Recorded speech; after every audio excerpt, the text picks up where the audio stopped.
ওরা মনে করেছে যে এত বাজে ভাবে বলে হয়তো একটু থাপ্পড় মারে বা এরকম কিছু। পরে জানতে পেরেছে, পরে যখন জানতে পেরেছে তখন আমাকে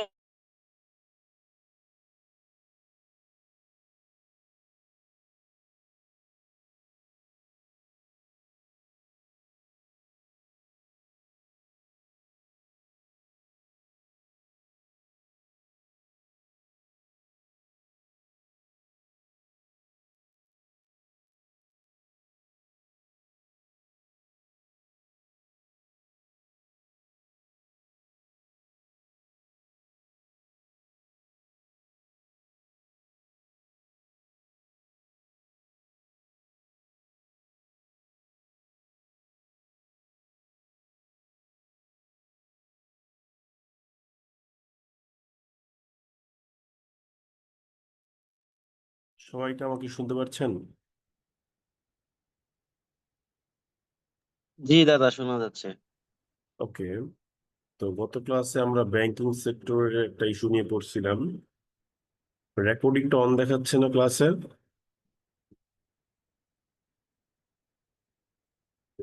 হ্যালো, ক্লাসের রেকর্ডিংটা কি অন দেখাচ্ছে? হ্যালো। জি দাদা। ওকে। আজকে আমি এই আর্টিকেলটাকে চুজ করেছি। ওই বাজেটে কি ঋণের, মানে বাজেট ওরিয়েন্টেড একটা টপিক আর কি, ঠিক আছে। আমার কাছে মনে হয়েছে যে এই ধরনের একটা টপিক আমরা পড়তেই পারি, ঠিক আছে, দরকার হতেই পারে, তাই না?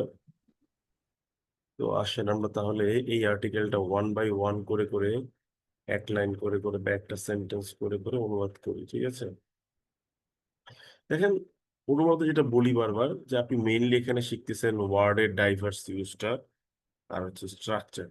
সো প্রচুর পরিমাণ প্র্যাকটিস যদি আপনি না করেন, তাহলে আমার পক্ষে আপনাকে দিয়ে অনুবাদ করানো পসিবল না।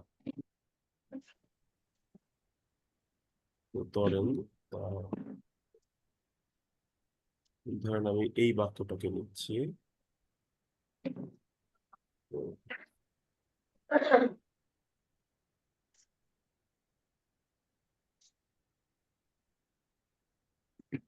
তো আমার খাতাটা দিলে না তো সময় পাইছি বলো আমি কি করে থাকছি মানে না থাকতে হবে মানে দিয়ে দিলে হ্যাঁ তো একটা বলো শুধু একটা করে দেবে মাত্র দুটো, হ্যাঁ মাঝখানে একটা কি দেবে। বুঝি না, কাহিনী কিচ্ছু বুঝলাম না।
তো দেখেন, মনে করেন আহ, যে এই সেন্টেন্সটা দিয়ে আমরা শুরু করলাম, হ্যাঁ। আমার ছেলে একটু ঘুম থেকে উঠে গেছিল, তো তাই গাড়ি বস্তা নিয়ে ওই রুম থেকে চলে আসছে। তো দেখেন এখানে কি বলছে, যে বাংলাদেশের ঋণের বোঝা রাজনৈতিক ব্যবস্থার সাথে জড়িত। ইটস এ গুড, একটা মানে কি বলে যে সুন্দর একটা বাক্য, ঠিক আছে। কেন সুন্দর বললাম সেটা আপনারা নিজেরা বুঝে নিয়েন, ঠিক আছে। তাহলে এখানে সাবজেক্ট কি, বাংলাদেশের ঋণের বোঝা, সে কি সম্পর্কিত, ঠিক আছে। তো সে সম্পর্কিত হচ্ছে কার সাথে? রাজনৈতিক ব্যবস্থার সাথে। ঠিক আছে, এখন ধরেন আমি যদি বলি বাংলাদেশের ঋণের বোঝা, তা আপনি কি বলতে পারেন? এখন এই জায়গাটাতে কিন্তু অনেক কিছু অনুবাদ করা যেতে পারে। বাংলাদেশের ঋণের বোঝা যদি ইংলিশ আক্ষরিক অনুবাদ করতে যাই, তাহলে যেটা হবে সেটা হচ্ছে গিয়ে কি, বাংলাদেশের ডেপ্ট বার্ডেন।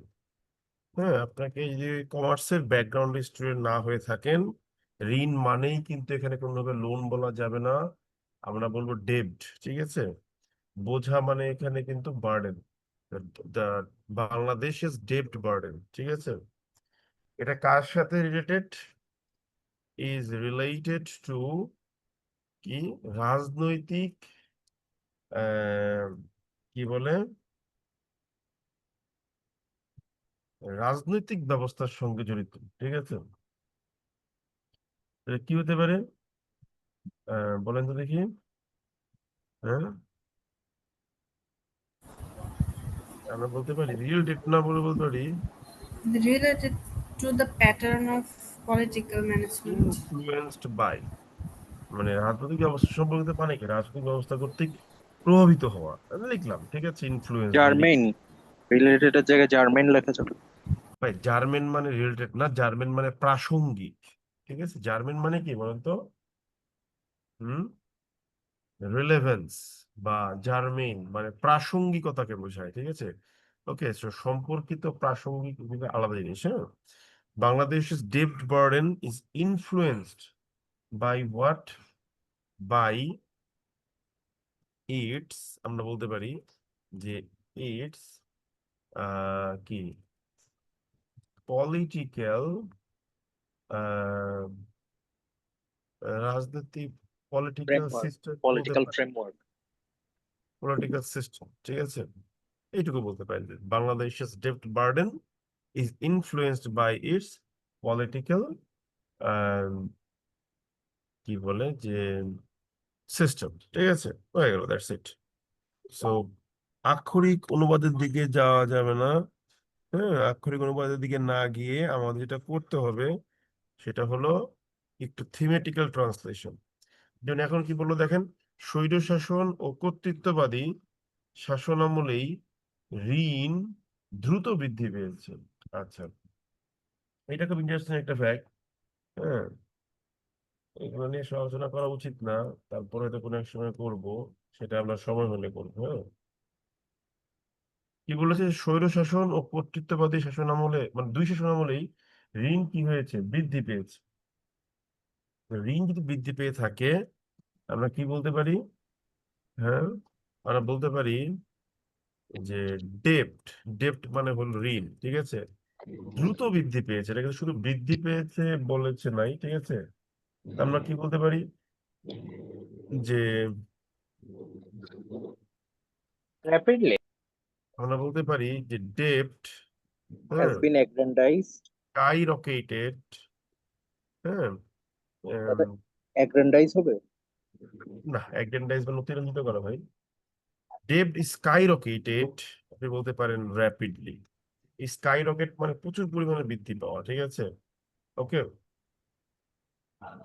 ওকে, আপনি ডেপ্ট স্কাই রকেটেড র্যাপিডলি। হ্যাঁ, আপনি কি বলতে পারেন, আন্ডার কিসের অধীনে, মানে কাদের শাসন আমলে?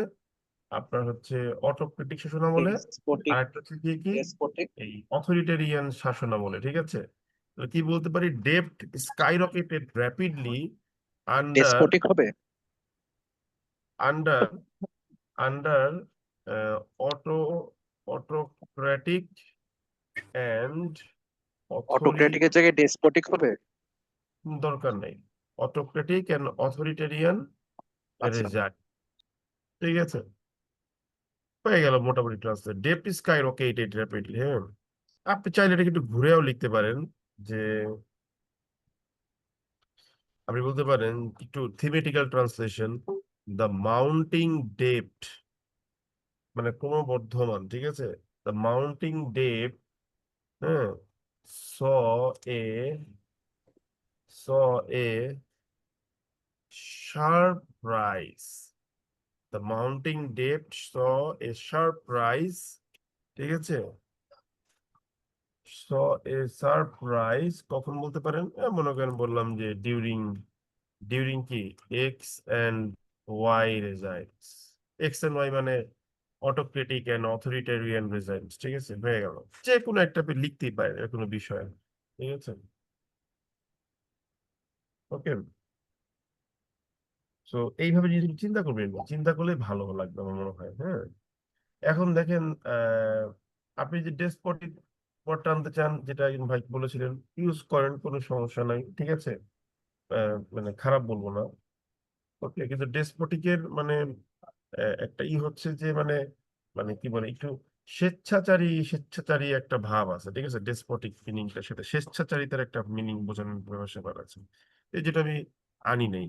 কারণ গভর্নমেন্ট এখানে স্বেচ্ছাচারী ছিল বলা যাবে না, বলা হচ্ছে স্বৈরাচারী ছিল বা কর্তৃত্ববাদী ছিল, তো এই জন্য আমি ডেসপটিক ওয়ার্ডটা আনতে পারি না। বাট ইন এ সেন্স কিন্তু স্বেচ্ছাচারী বা স্বৈরশাসন মোটামুটি কাছাকাছি মিন করে, আমরা জানি, ঠিক আছে, বুঝতে পেরেছি আমরা। জি দাদা। আচ্ছা, আহ, আমরা এখান থেকে আরেকটা লাইন কপি করি। আজকের লাইনগুলো ছোট ছোট, কিন্তু এখানে মেন গেমটা হচ্ছে আপনার রাইটিং এর ওয়ার্ডের যে সিলেকশন, ঠিক আছে। যেমন এখানে কি বলা হয়েছে দেখেন, রাষ্ট্রের পৃষ্ঠপোষকতায় ক্ষমতা ধরে রাখা, সরি, রাষ্ট্রীয় পৃষ্ঠপোষকতায় ক্ষমতা ধরে রাখার কি হাতিয়ার হিসেবে ব্যবহৃত হয়, ঠিক আছে। তো কি বলতে পারি, আহ, এখানে সাবজেক্টকে রাষ্ট্রীয় পৃষ্ঠপোষকতা, ঠিক আছে, ওকে। তো রাষ্ট্রীয় পৃষ্ঠপোষকতা ইংলিশটা কি হতে পারে বলেন তো দেখি? হ্যাঁ, রাষ্ট্রীয় মানে তো ভাই স্টেট, পৃষ্ঠপোষকতা কি সাপোর্ট করা, বুট্রেস করা, ব্যাক করা বা প্যাট্রোনেস করা, ঠিক আছে। তা আমরা কি লিখতে পারি যে state, state patronage, state patronage মানে কি রাষ্ট্রীয় পৃষ্ঠপোষকতা, এটাই কি, এটা কি ইউজ করা হচ্ছে কি হিসেবে, আহ ক্ষমতা ধরে রাখার হাতিয়ার হিসেবে, ঠিক আছে। দাদা স্টেট স্টেট প্যাট্রোনেসটাকে আমরা বলতে পারি স্টেট যে, প্যাট্রোনাইজেশন বললো কি ভুল হবে দাদা? হ্যাঁ জোরে বলেন ভাই, শুনি। স্টেট প্যাট্রোনাইজেশন বললে কি ভুল হবে দাদা? স্টেজ, সরি, স্টেট প্যাট্রোনাইজেশন, সেক্ষেত্রে মনে হয় আপনার হাইফেনটা প্রয়োজন হবে না। আপনি একটা কাজ করেন, এখান থেকে হাইফেনটা বাদ দিয়ে দেন, ঠিক আছে, স্টেট প্যাট্রোনাইজ বলেন, ঠিক আছে, ওকে, ওকে।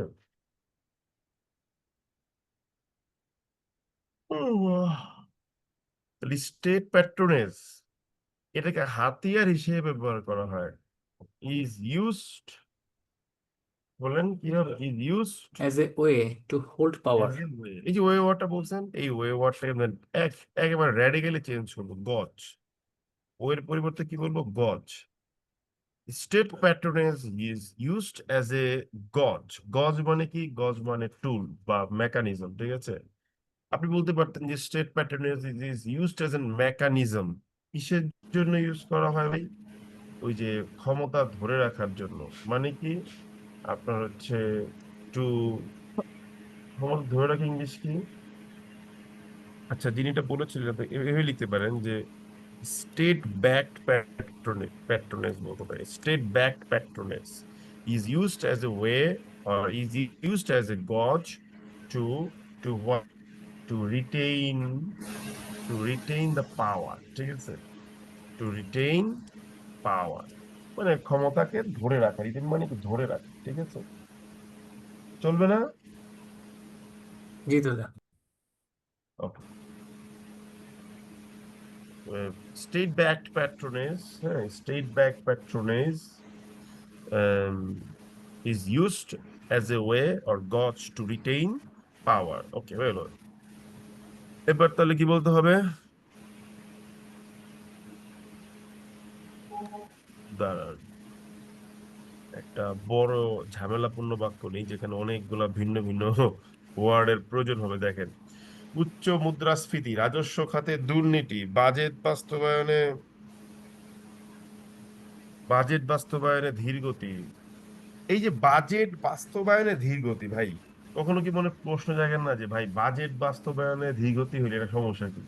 আমি যদি আমার বাজেট আছে 1 লক্ষ টাকা খরচ না করি, তো ভালো টাকা আছে পরের বছর খরচ করবো, তাহলে এইটা কেন একটা চ্যালেঞ্জ বলেন তো বুদ্ধি করে? হ্যাঁ,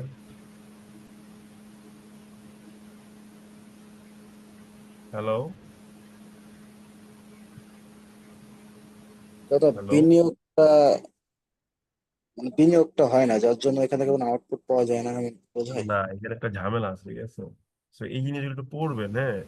আর দেখবেন, হ্যাঁ, আপনি, এটা আসলে বলা ঠিক না, এটা আমাদের ইন্টারনাল বিষয়, নাহলে বলতাম, সরি, এটা টপিক থেকে অবতারণা করা ঠিক হয় নাই, ঠিক আছে?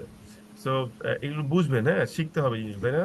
এটা না শিখলে হবে, শিখতে হবে জিনিসগুলো আমাদেরকে, যে বাজেট বাস্তবায়নে ধীর গতি হইলে এটা কোনো কথা হইলো?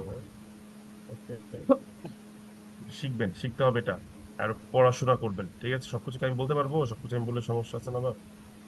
কি বলেছে যে আহ, উচ্চ মুদ্রাস্ফীতি ব্লা ব্লা ব্লা ব্লা ব্লা এর মতো বহুমুখী চ্যালেঞ্জ বিদ্যমান।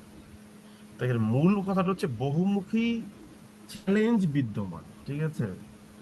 ওকে, বহুমুখী চ্যালেঞ্জ বিদ্যমান। এখন আহ, এই বহুমুখী চ্যালেঞ্জ বিদ্যমান, এই বহুমুখী চ্যালেঞ্জ গুলোর মধ্যে কি কি আছে? এইটা আছে, ঠিক আছে? ওকে, আমরা কি বলতে, বহুমুখী চ্যালেঞ্জ আমরা কি বলতে পারি? যে এ সিরিজ অফ চ্যালেঞ্জেস, ঠিক আছে?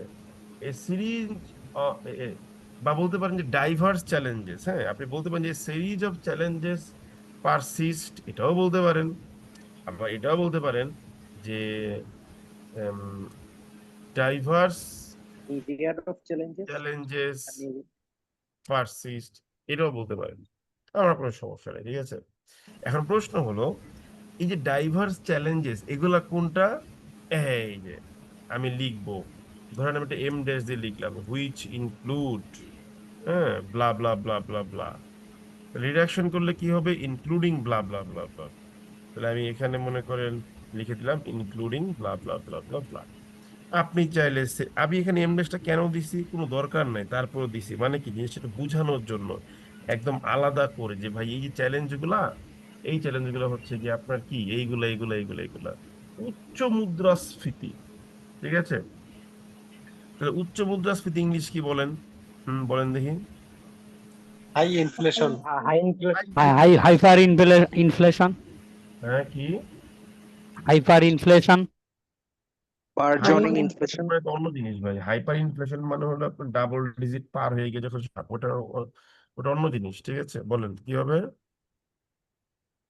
Burgeoning inflation.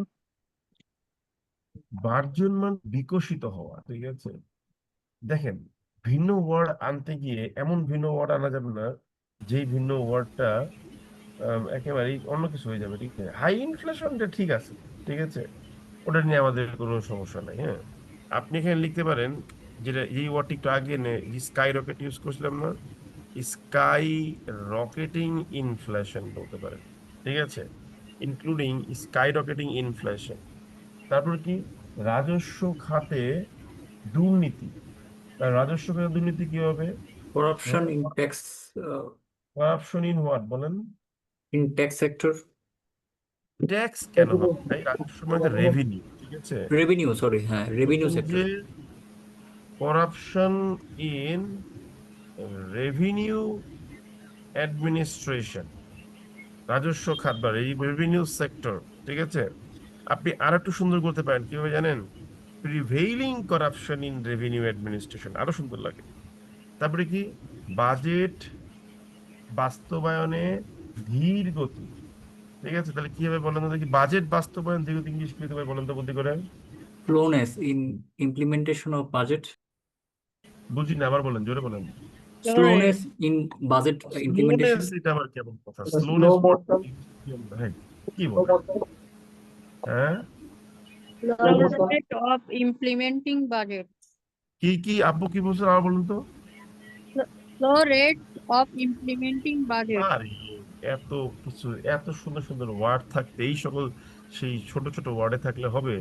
আপনি বলবেন Implementing যে budget at a sluggish snail pace. Sluggish Implementing budget at a snail pace. Implementation of, হ্যাঁ স্নেল পেস বলতে পারি, এটা সুন্দর। স্লাগিশ ইমপ্লিমেন্টেশন অফ কি, হ্যাঁ? বা বলতে পারেন স্লাগিশ বাজেট ইমপ্লিমেন্টেশন হয়ে গেল। হ্যাঁ, স্লাগিশ বাজেট ইমপ্লিমেন্টেশন এইভাবে বলেন, সমস্যা কি, তাই না? আপনাদের তো রাইট, আর একটা ওয়ার্ড আনলাম আর কি। তারপরে কি, ব্যাংকিং খাতে তারল্য সংকট। তারল্য মানে কি, লিকুইড টাকা নাই, লিকুইডিটি ক্রাইসিস, ঠিক আছে? তাহলে ব্যাংকিং খাতে তারল্য সংকট ইংলিশ কি বলেন তো? Liquidity Equity crisis in the crisis in banking bank sector. sector. সবাই দেখছেন ক্রাইসিস বলছেন, আমি জানতাম আপনারা এটাই বলবেন, কিন্তু আপনি এখানে বলতে পারতেন কি জানেন, লিকুইডিটি ক্রাঞ্চ। লিকুইডিটি ক্রাঞ্চ, ঠিক আছে, liquidity crunch in the banking sector বলতে পারতেন। ওকে, সো আমি এর জন্য আপনাদের ট্র্যাপে ফেললাম, দেখছেন? এবং কি, বৈদেশিক মুদ্রার রিজার্ভ হ্রাস। এবং কি হতে পারে, এন্ড কি হতে পারে বলেন তো দেখি? Reduction in foreign reserve. আবার সেই রিডাকশন কেন রে ভাই, একটু Currency. স্মার্ট ওয়ার্ড বলেন। Dwindling of ডুইন্ডলিং বলতে পারে, হ্যাঁ। আমি আপনাদেরকে হিউমিলিয়েট করছি ভাবেন না, বা আপনাদেরকে ডিমোটিভেট করতেছি না। আই ওয়ান্ট মোর ডাইভার্সিটি, তাই না? আমরা ডাইভার্সিটি চাইতেই পারি, হ্যাঁ। এই ক্লাসটা এই কারণেই যে ডিসকাস করছি, প্রচুর পরিমাণ ওয়ার্ড আসতেছে, তাই না? তাহলে কি বলতে পারি, এন্ড কি বললেন আপনি, ডুইন্ডলিং ফরেন রিজার্ভ, ঠিক আছে? ওকে, এন্ড কি, ডুইন্ডলিং FOREI ফরেন রিজার্ভ। হ্যাঁ, এই যে দেখছেন, হয়ে গেল কিন্তু, তাই না? তাহলে আমরা একটা কাজ করি, আমরা এই জায়গাটা পুরো কপি করে নিয়ে আবার এইখানে বসাই দিই। কপি পেস্ট করতে কোনো সমস্যা নেই, ভালোই লাগে দেখতে, ঠিক আছে? তা কি বললাম, diverse challenges persist including skyrocketing inflation, prevailing corruption in revenue administration, sluggish budget implementation, liquidity crunch।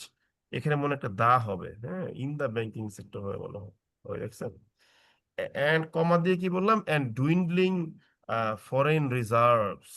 দেখেন, এই যে আপনি যখন সেন্ট্রাল ব্যাংকার, যেমন আমি একজন সেন্ট্রাল ব্যাংকার, সো আমার যদি এই ওয়ার্ড গুলো নখদর্পণে না থাকে, ঠিক আছে, তাহলে তো হবে না, তাই না? কারণ আমাকে চিন্তা করতে হয় সারাদিন, আমি পত্রিকা নিয়ে বের করি এগুলো এদিকে সারাদিন, ঠিক আছে? সো আমার কিন্তু এই ওয়ার্ড গুলো পারতে হবে। তাহলে আপনারাই বললেন যে এর কাছে কি করে টাকা পয়সা খরচ করে রাত 10টা বাজে ব্যান করে, ভাল লাগবে না আপনাদেরই পড়তে, ভাল লাগবে বলেন তো? হ্যালো, না দাদা, ভাল লাগবে না, ঠিক আছে, এটা বাস্তবতা ভাই। সো এই জিনিসগুলো কিন্তু পারতে হবে, হ্যাঁ। আমরা এবার আরো একটা ওয়ার্ড নেই আজকের এই আর্টিকেলটাতে, কিন্তু মানে ওয়ার্ড আমি ওই মূল আর্টিকেল থেকে জাস্ট বাংলা লাইনগুলো কপি করে এনে এনে অনুবাদ করতেছি, আর কিছুই না, ঠিক আছে? নেন, দেখতে পারতেছেন আর্টিকেল নিয়ে আসছি কিন্তু অলরেডি, দেখতে পারতেছেন? জি দাদা, দেখা যাচ্ছে। হ্যাঁ, বলেন কি হবে অনুবাদ, বলেন।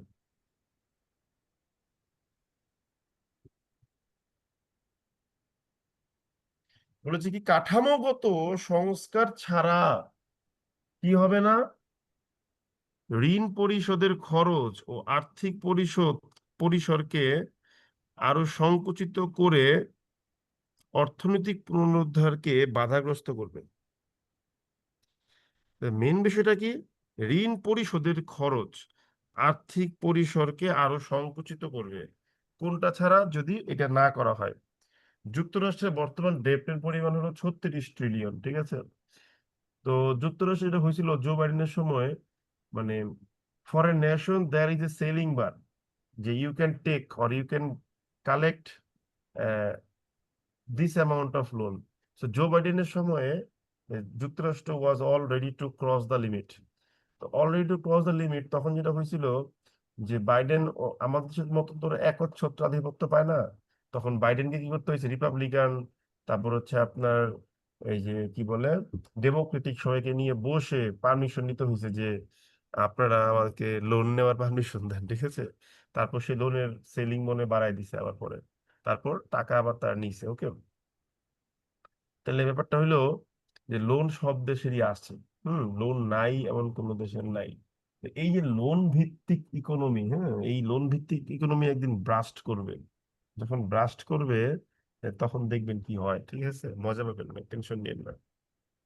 ওকে, ওকে।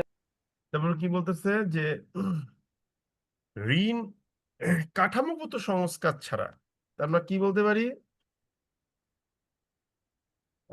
পারি, বলেন তো? উইদাউট স্ট্রাকচারাল রিফর্মস, কাঠামোগত সংস্কার, ঠিক আছে। তো কাঠামোগত সংস্কার যদি না থাকে তাহলে কি হবে, এই এটা ছাড়া, উইদাউট, বা আপনি বলতে পারেন যে unless any structural reforms takes place, এটাও বলতে পারেন, ঠিক আছে। আপনি যেইভাবে মন চায় সেইভাবেই বলেন, আমার কোনো সমস্যা নাই। তাহলে কি বলতে পারি, উইদাউট স্ট্রাকচারাল রিফর্মস, ঋণ পরিশোধের খরচ আর্থিক পরিসরকে আরো সংকুচিত The করবে, loan ঠিক আছে। repay loan payment loan expenditure. Loan expenditure বলে কোনো হবে না, এটা একবারে মানে নাইভ একটা ট্রান্সলেশন হয়ে যাবে। আমরা বলবো দ্য কস্ট অফ ডেপ্ট, হ্যাঁ, মানে ঋণ পরিশোধের খরচ, একদম অ্যাকচুয়াল ইংলিশ হচ্ছে কস্ট অফ ডেপ্ট। যেমন আমরা কমার্সে পড়েছিলাম যে cost of capital. What is cost of capital? আপনি 100 টাকা ঋণ নিয়ে ব্যবসা করতেছেন, বছর শেষে আপনি 10% সুদ দিবেন। এই 10% সুদ মানে 10 টাকা, এটাকে বলা হচ্ছে কস্ট অফ ক্যাপিটাল। তো এই ঋণ পরিশোধের খরচ আপনি কি বলবেন, কস্ট অফ ডেপ্ট। আপনি ডেপ্ট রিপেমেন্ট বলতে পারেন, কোনো সমস্যা, ঠিক আছে। তাহলে কি লিখবো, দ্য কস্ট অফ ডেপ্ট repayment. Without structural reforms, the cost of ডেপ্ট রিপেমেন্ট কি করবে, ঠিক আছে, কি সংকুচিত করে, ইংলিশ কি, উইল Squeezed. শ্রিঙ্ক, মানে Squeezed. সংকুচিত করবে, ঠিক আছে। কি সংকুচিত করবে, এখানে শ্রিঙ্কের পরিবর্তে আর একটা জিনিস বলতে পারেন, কার্টেইল করা, সংকুচিত করা, খুব সুন্দর, এটা খুব ইউজ করা হয় দেখবেন।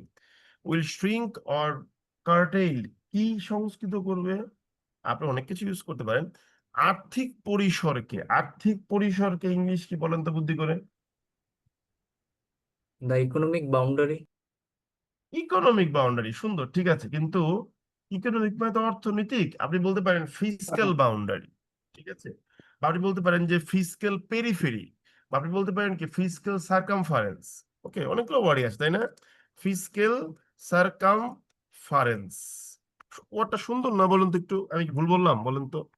ফিনান্সিয়ালও তো ব্যবহার করা যায় না, ফিনান্সিয়াল সার্কামফারেন্স। ব্যাপারটা হচ্ছে কি জানেন, এই এই সকল ক্ষেত্রে আমরা বলতে ফিসক্যাল ওয়ার্ডটাকে বেশি ইউজ করি। অবশ্যই ফিনান্সিয়াল সার্কামফারেন্স বলতে পারেন, কোনো সমস্যা নেই, ঠিক আছে। So without structural reforms, the cost of debt repayment will shrink or curtail fiscal circumference. এটার মাধ্যমে কি হবে, অর্থনৈতিক পুনরুদ্ধারকে বাধাগ্রস্ত করবে। তাহলে এই যে পুরো ব্যাপারটা আমি মনে করেন বললাম যে, মনে করেন ব্যাপারটা ভালো করে বুঝেন, এম ড্যাশ দিয়ে বললাম হুইচ ইজ এ ফ্যাক্ট, যা হচ্ছে একটা ব্যাপার। তাহলে এখান থেকে হুইচ কাটলাম, ইজ কাটলাম। আমি প্রায় টাইমে দেখবেন এরকম পত্রিকার স্টাইল ট্রান্সলেশন করতেছি, মানে গিভেন যেই সেন্টেন্সটা আছে ওটার সাথে মিলতেছে না, কিন্তু পড়লে দেখবেন যে ওটা মিন করতেছে। এফ্যাক্ট, এই এফ্যাক্ট দিয়ে বুঝাচ্ছি কোন জিনিসটাকে বলেন তো, এই পুরা ব্যাপারটাকে, যে অর্থনৈতিক কাঠামোগত সংস্কার ছাড়া আপনি অর্থনৈতিক ঋণ পরিশোধের খরচ আর্থিক পরিসরকে সংকুচিত করে, পুরা ব্যাপারটা এটা একটা ফ্যাক্ট, যা কি করবে, অর্থনৈতিক পুনরুদ্ধারকে বাধাগ্রস্ত করবে। এবার লিখলাম হুইচ উইল কি, হিন্ডার। হিন্ডার মানে কি, বাধাগ্রস্ত করা। ইম্পিড মানেও বাধাগ্রস্ত করা। Abstract Deter. মানেও বাধাগ্রস্ত করা। দেয়ার আর সো মেনি ওয়ার্ড, ঠিক আছে। Deter. এফেক্ট উইল হিন্ডার বা ডিটারও বলতে পারেন, অবশ্যই বলতে পারেন, যা কি করবে, অর্থনৈতিক পুনরুদ্ধারকে বাধাগ্রস্ত করবে। হুইচ উইল হিন্ডার অর্থনৈতিক, এই যে দেখেন আর্থিকের ক্ষেত্রে আমি ইউজ করছি ফিসক্যাল, কিন্তু অর্থনৈতিক ইয়েতে কিন্তু আমি বলবো ইকোনমিক। এই জন্য বলছি যে অর্থনৈতিক আর্থিক দুইটা ওয়ার্ডকে দুইভাবে চিন্তা করেন, ঠিক আছে। হুইচ উইল হিন্ডার ইকোনমিক পুনরুদ্ধার ইংলিশ কি বলেন তো? অনেকেই পারবেন এখন, বলেন। রিহ্যাবিলিটেশন, রিজাম্পশন, রিভাইভ বা retribution. বলতে রিকো পারেন, রেস্টোরেশন বলতে পারেন, কোনো সমস্যা নেই। লিখলে আপনার ওয়ার্ডটা সুন্দর লেগেছে, রেস্টোরেশন। এবার দেখেন, হুইচ কাটবো, উইল কাটবো, তাহলে কি হবে? হিন্ডারটা হয়ে যাবে কি আইনজি যুক্ত, হিন্ডারিং হয়ে গেল, শেষ। Without structural reforms, comma, the cost of date repayment will shrink fiscal circumference, A fact hindering economic restoration. কেমন হলো বলেন তো? বাক্যটা সুন্দর হলো না তাহলে? হ্যালো, জি দাদা। Economic restoration এর জায়গায় retribution হইতে পারে না? করতে আর পারেন, ই সমস্যা নেই।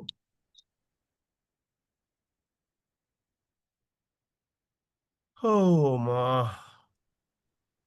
এবারে আমরা আরেকটা ওয়ার্ড নিলাম, সরি আরেকটা সেন্টেন্স নিলাম। আমাকে একটু খাওয়ার জল দিবা কেউ? বৌদি, মা, আমার একটু খাওয়ার জল দাও। খাওয়ার জল, ঠান্ডা জল মিক্স করে দিও। আমি কিন্তু 12টা পর্যন্ত ক্লাস নিব আজকে। হ্যাঁ ঠিক আছে, সমস্যা নেই। দেখেন, আমরা একটা বাক্য নিলাম কি, যে ঋণের মাধ্যমে অর্থায়িত, ওরে বাবারে বাবা কি ভয়ঙ্কর বাংলা, অতিরিক্ত ব্যয়ের বড় আকারের প্রকল্পের বিলম্ব শুধু ঋণের আকারই বাড়ায়নি, প্রকল্প থেকে অনুমিত আয় না হওয়ায়, অর্জিত না হয় অন্য ঋণ থেকে ঋণ পরিশোধে কি করেছে, ঋণ থেকে ঋণ পরিশোধ করতে হচ্ছে। তাহলে এটা আমরা পড়েই বুঝতে পারতেছি, it is an sentence of not only but also, তাই না? কথা কি ঠিক আছে? মুখ লাগাও না, মুখ লাগাও না। এটা যে একটা not only but also sentence, ঠিক আছে? হ্যালো,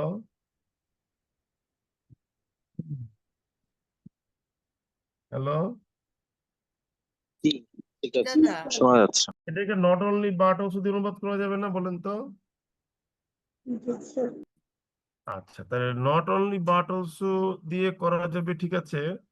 বাক্যটা আসলে অনেক বেশি বড় হয়ে গেছে, ঠিক আছে। জল খেয়ে নিই, তারপরে অনুবাদ করবো এটা।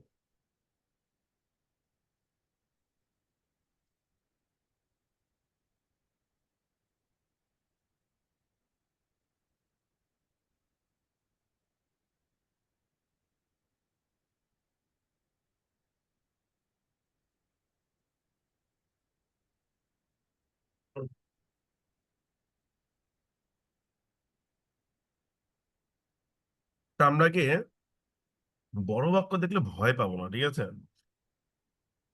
ওকে, প্রথমে বাক্যটা বোঝার চেষ্টা করি কি বলতেছে। আমরা প্রথমে বলবো যে এই যে পুরো ব্যাপারটা আমি এটা মার্ক করছি হলুদ কালার দিয়ে, আপনি এটাকে মনে মনে চিন্তা করেন এটি হিসেবে। এটি বাংলায় লিখে দিলাম এটি, যে এটি শুধু ঋণের আকার বাড়ায়নি। তাহলে কি হবে? ইট নট অনলি, এই ইট দিয়ে বোঝাচ্ছি কোনটা, ওই পুরো হলুদ অংশটাকে। ইট নট অনলি কি হবে বলেন তো? ঋণের আকার বাড়ায়নি। তাহলে ঋণ আকার বাড়ায়নি মানে কি, ঋণের পরিমাণ বাড়ায়নি, ব্যাপারটা এরকম। ইট নট অনলি, আমরা বলতে পারি মাউন্টেড দ্য অ্যামাউন্ট অফ ডেপ্ট, এটা শুধুমাত্র ঋণের আকারই বাড়ায় নাই। ইট নট অনলি মাউন্টিং মানে কোনো কিছু বৃদ্ধি করা। ইট নট অনলি মাউন্টেড, এখানে ওরা বলছে ইনক্রিজ ওয়ার্ডটা দেন, আচ্ছা যেহেতু বলতেছে তাহলে এটাই নিলাম, জান, ঠিক আছে। It not only increase the amount of ডেপ্ট, তাহলে যেহেতু ইনক্রিজ বলছে তাহলে আমি একটু চেষ্টা করি অন্য কিছু লিখতে। ইট নট অনলি ইনক্রিজড ডেপ্ট বার্ডেন বলবো, ঠিক আছে। হ্যাঁ, তাহলে সুন্দর লাগবে, ডেপ্ট burden. It not only increased ডেপ্ট বার্ডেন, হ্যাঁ, বাট অলসো, এছাড়াও সে কি করেছিল, বাট অলসো কি করেছিল, এই যে বাট অলসো দিয়ে হবে এই পুরো অংশটা। এই হলো গিয়ে আমাদের মূল কথা, বাট অলসো দিয়ে পুরো অংশটা আমি এখানে বসাবো। তাহলে আমি মোটামুটি একটি স্ট্রাকচার ধরতে পারছি যে এটি শুধু ঋণের আকার বাড়ায়নি, এটি কোনটা? এটি হচ্ছে ঋণের মাধ্যমে অর্থায়িত অতিরিক্ত ব্যয়ের আকারের, অতিরিক্ত বড় আকারের প্রকল্পের বিলম্ব। ঠিক আছে, এই জিনিসটা কিরকম? যখন একটা বড় প্রজেক্ট চিন্তা করা হয় যে পদ্মা সেতু বানাবো আমরা 500 টাকা দিয়ে, এখন ধরেন 1 বছর যাওয়ার পরে বললো যে না, এটাকে আমরা ভাবছিলাম 5 বছরের মধ্যে শেষ করব, কিন্তু পসিবল না, আমাদের 10 বছর লাগবে শেষ করতে। এই যে এটাই হলো যে সমস্যা। প্রকল্প নিছেন মানে ডিউ টাইমের মধ্যে আপনাকে কি করতে হবে? এটাকে শেষ করে ফেলতে হবে, তাহলে কিন্তু ঝামেলা। সাউন্ড করেন না প্রথম। তো তাহলে কি হবে? এখানে যেন একটু একটু করে ভেঙে ভেঙে অনুবাদ করি, ঠিক আছে? এটি ঋণের আকার বাড়ায়নি। কোনটি? প্রকল্পের বিলম্ব। প্রকল্পের বিলম্ব, ঠিক আছে? কি ধরনের প্রকল্প? বড় আকারের প্রকল্পের বিলম্ব। তাহলে আমরা বলতে পারি যে ডিলেইজ ইন প্রজেক্ট, প্রকল্পের বিলম্ব। আচ্ছা, কি ধরনের প্রকল্প? বড় আকারের। তা বড় আকারের বললে আমরা কি বলবো? Delayed in major project. ঠিক আছে, দেখেন ভেঙে ভেঙে অনুবাদ করতেছে। ডিলেইজ ইন এই মেজর প্রজেক্ট, ঠিক আছে? হ্যাঁ, তো এই যে বড় আকারের প্রকল্পের বিলম্ব, ঠিক আছে, এইগুলো আবার কি? এই অতিরিক্ত ব্যয়, ঠিক আছে, এগুলা কি ঋণের মাধ্যমে কিন্তু অর্থায়িত হয়েছে। তাহলে delayed in major project which are কি হুইচ আর ডেপ্ট ফাইন্যান্সড, যেগুলো হচ্ছে ঋণের মাধ্যমে নেওয়া হয়েছে, হুইচ আর ডেপ্ট ফাইন্যান্স। ঠিক আছে, তাহলে আমি এটাকে এভাবে লিখতে পারি যে ডিলেইড ইন মেজর প্রজেক্ট যেগুলো হুইচ আর ডেপ্ট ফাইন্যান্স, কিন্তু আমার কাছে মনে হচ্ছে জিনিসটা এইভাবে বলা দরকার নেই, আমরা এইভাবে বলতে পারি ডিলেইড ইন ডেপ্ট ফাইন্যান্স মেজর প্রজেক্ট। এই যে দেখেন সুন্দর হয়ে গেল, ডিলেইড ইন ডেপ্ট ফাইন্যান্সড মেজর প্রজেক্ট। মানে কি? মানে হচ্ছে ঋণের মাধ্যমে অর্থায়িত বড় বড় প্রজেক্টের বিলম্ব। বুঝতে পারছি বিষয়টা আমরা? জি দাদা। এই যে তাহলে ইটের পরিবর্তে এটাকে আমি এখানে বসায় দিলাম, এই যে দেখেন হয়ে গেল শেষ। তাহলে কি হলো? ডিলেজ ইন ডেপ্ট financed major project not only increase ডেপ্ট burden but also ব্লা ব্লা ব্লা ব্লা ব্লা। আচ্ছা, বাট অলসো কি করছে? বাট অলসো দিয়ে কি করতে হচ্ছে বলেন তো? হ্যাঁ,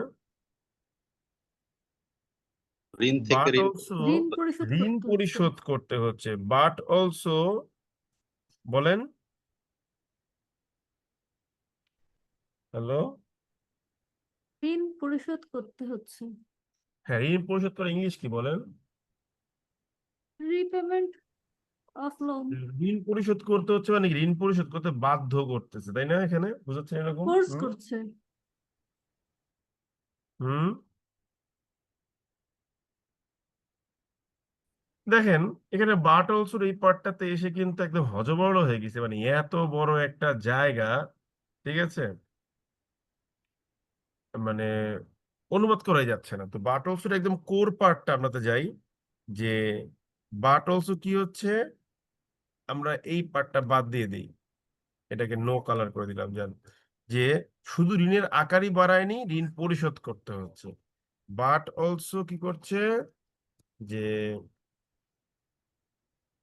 আম, এখানে একটু একটা জিনিস বুঝতে হবে যে নট অনলির পরে ভার্ব আছে, বাট অলসোর পরেও ভার্ব থাকবে। এখন নট অনলির পরে এটা পাস্ট টেন্স ইনক্রিজ, কিন্তু বাট অলসোর পরে কিন্তু বোঝাচ্ছে কি এই মুহূর্তে পরিশোধ করতে হচ্ছে। তাহলে এখানে হবে কি ইজ ফোর্সিং। এখন বলেন তো এই ইজ ফোর্সিং এর সাবজেক্ট কি এখানে? ওই পুরোটাই কিন্তু ডিলেইজ ইন ডেপ্ট ফাইন্যান্স মেজর প্রজেক্ট। বুঝতে পারছেন কি বললাম? হ্যালো, হ্যালো, কি রে ভাই, রেসপন্স করেন জি না, স্যার। বুঝলে বলেন যে জি বুঝি না। দাদা, বোঝা বুঝতে যাচ্ছে। পারতেছি হ্যাঁ। বুঝলাম না আমি, কি রে ভাই? তাহলে ব্যাপারটা কি যে মানে সাবজেক্ট ছিল কোনটুকু আমার বাক্যের, এই যে এইটুকু, এই যে বোল্ড করে দিলাম, যে এইটা ইনক্রিজ করছে ডেট বার্ডেন, এটা আবার ফোর্স করতেছে ঋণ পরিশোধ করতে, ঠিক আছে, এরকম বোঝাচ্ছে আর কি। তো not only but also is forcing, কি করতেছে, ঋণ পরিশোধ করতে বাধ্য করতেছে, is forcing to repay loans, ঠিক আছে, হ্যাঁ, is forcing to repay loans. আচ্ছা, এখন প্রশ্ন হলো কোন জায়গা থেকে, কোন জায়গা থেকে আপনার অন্য আয় থেকে বা হচ্ছে অন্য কোনো ঋণ থেকে আপনাকে এটা করতে হইতেছে, ঠিক আছে, অন্য কোনো আয় থেকে বা অন্য কোনো ঋণ থেকে, is forcing to repay loans, কি থেকে দিতে হবে তাহলে, থ্রু থ্রু অন্য আয় বা ঋণ, ঠিক আছে, থ্রু তাহলে কি হয় বলেন তো বুদ্ধি করে, other income or debt alternative alternative revenue or, বলেন কি, অর বরোয়িং, কারণ বারবার ডেব্ট ইউজ না করি, but also is forcing to repay loan through alternative revenue or borrowing. কেন এটা বাধ্য করতেছে, কারণ প্রকল্প থেকে অনুমিত আয় হয় নাই। এটার মানে কি, এটার মানে হলো যেহেতু, যেহেতু ইংলিশটা কিভাবে লিখবো, অ্যাজ, else যেহেতু, যেহেতু কি হয় নাই, প্রকল্প থেকে অনুমিত আয় অর্জিত হয় নাই, মানে কি, প্রকল্প থেকে যে আয়টা অর্জন করার কথা ছিল সেটা হয় নাই। আমরা বলছিলাম যে পদ্মা সেতু 5 বছর মধ্যে বানায় ফেলাবো, বানাইতে লাগছে 20 বছর, তাহলে এই যে 15 বছর আমরা আয় করতে পারলাম না, আমাদের এখন হইবটা কি, তাহলে অ্যাস, যেহেতু কি হয়েছে, যেহেতু কি হয়েছে, যেহেতু আপনার desired revenue আমরা বলতে পারি যেহেতু যেহেতু আমরা প্রজেক্ট ওয়ার্ডের একটা অল্টারনেটিভ কোনো ট্রান্সলেশন চাচ্ছি, বলেন তো দেখি পারেন কিনা কেউ, হ্যাঁ,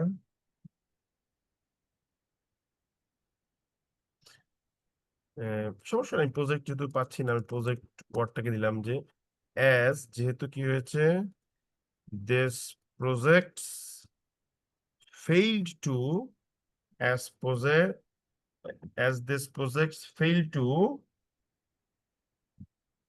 result in, ঠিক আছে, projected revenues, স্ট্র্যাটেজি ব্যবহার বা বলতে পারেন ফোরকাস্ট রেভিনিউ, ঠিক আছে, হ্যালো, হ্যালো, জি শোনা যাচ্ছে, বুঝতে পেরেছেন? জি জি বুঝতে দাদা। পেরেছি।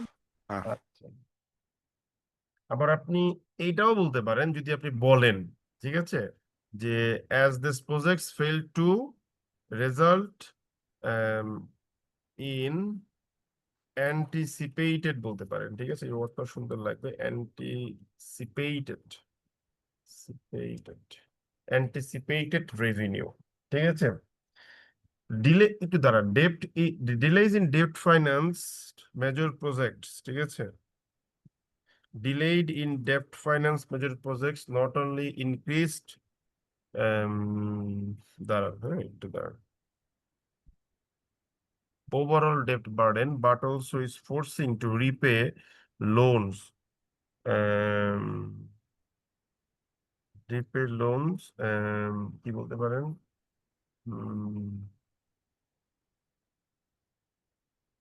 through alternative revenue or borrowing, alternative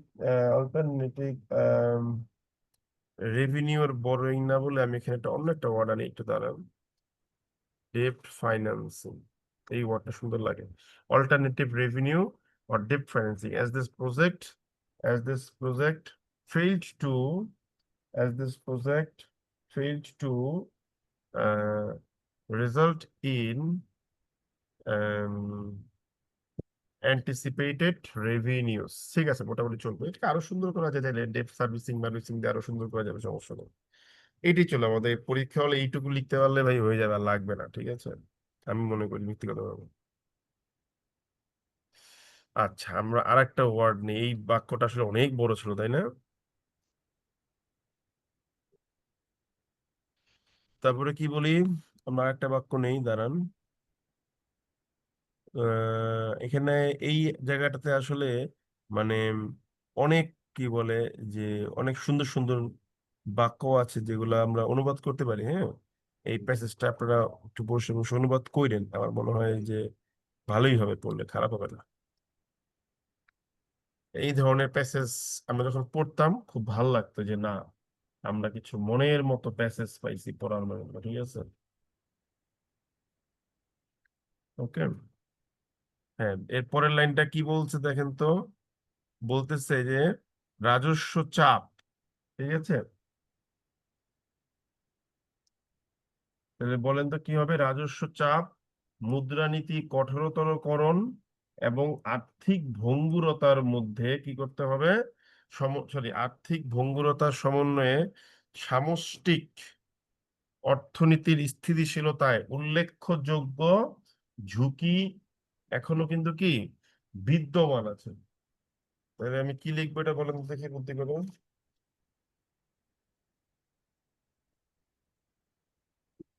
হুম, কি লিখবো?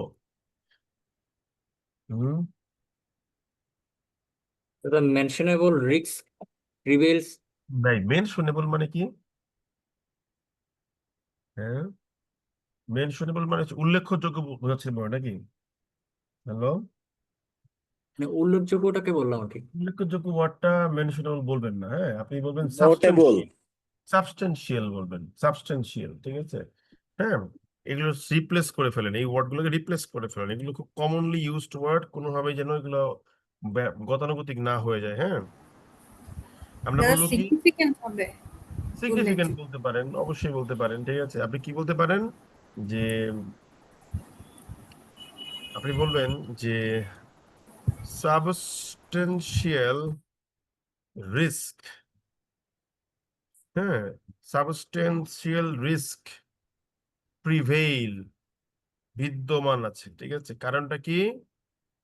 কারণটা হচ্ছে আহ রাজস্ব চাপ, মুদ্রানীতি কঠোরতরকরণ এবং আর্থিক ভঙ্গুরতার এই তিনটা জিনিসের সমন্বয়ে, হ্যাঁ, সমষ্টিক অর্থনৈতিক স্থিতিশীলতায় আপনার এই উল্লেখযোগ্য ঝুঁকি বিদ্যমান রয়েছে। তাহলে কি হবে?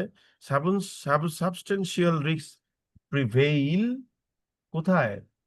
এই সামষ্টিক অর্থনীতির স্থিতিশীলতায়। তাহলে কি হবে? প্রিভেইল ইন সামষ্টিক অর্থনীতি কি? ম্যাক্রো ইকোনমিক স্ট্যাবিলিটি, ঠিক আছে। Macro economic stability.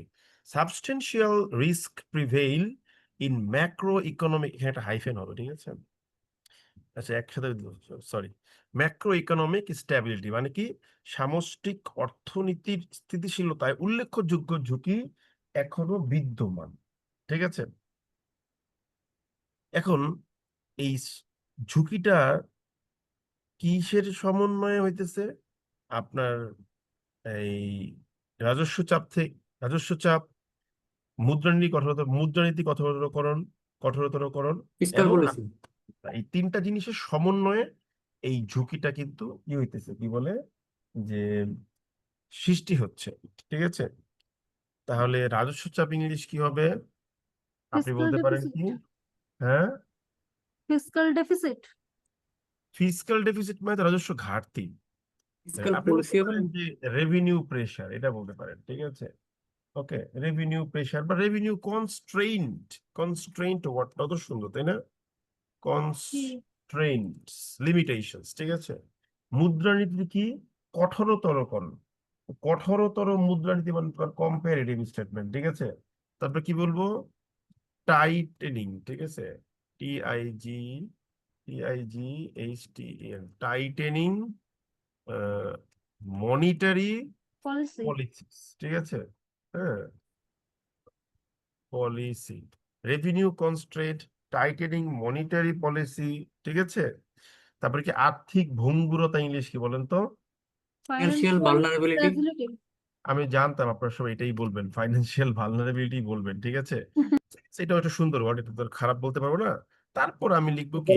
Financial fragility, ঠিক আছে, ফ্রেজাইলিটি। দেখেন আমি আপনি কিন্তু আপনার ফ্রেজালিটি ওয়ার্ড বলছেন। গুলাকে বারবার অল্টারনেটিভ করে দিচ্ছি, সো আপনি পারেন সেটা good. To make it better আরো কিছু, তাই না?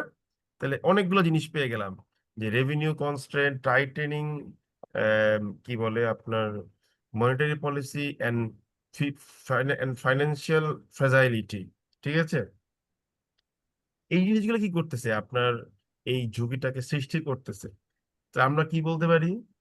আমরা বলতে পারি, আমরা রেভিনিউ কনস্ট্রেন্ট ওয়ার্ডের পরিবর্তে আরেকটা ওয়ার্ড আনতে পারি, সেটা কি জানেন? সেটা হলো শর্টফলস। শর্টফলস মানেও কিন্তু কি লিমিটেশনস বা চাপ এরকম বুঝাইতে পারে, ঠিক আছে? বুঝতে পারছেন? জি, বুঝতে পেরেছি।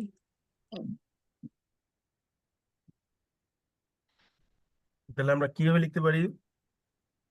আমরা বলতে পারি যে, আমরা কি বলতে পারি, আমরা কি বলতে পারি,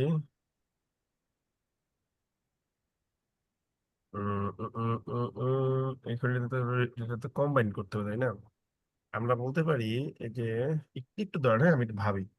আমরা বলতে পারি যে এই জিনিসগুলো কি করতেছে, ম্যাক্রো ইকোনমিতে, আচ্ছা বুঝতে পারছি, সমস্যা নেই, আমরা অ্যামালগেশন বলতে পারি না?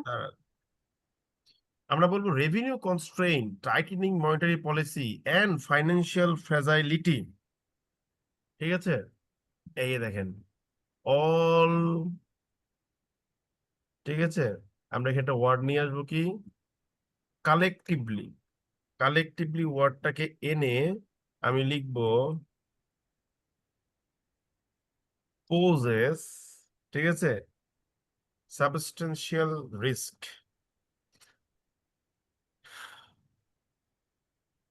এখানে সমন্বয়ে বলছে, তাই না? তাহলে আমরা কি বলতে পারি?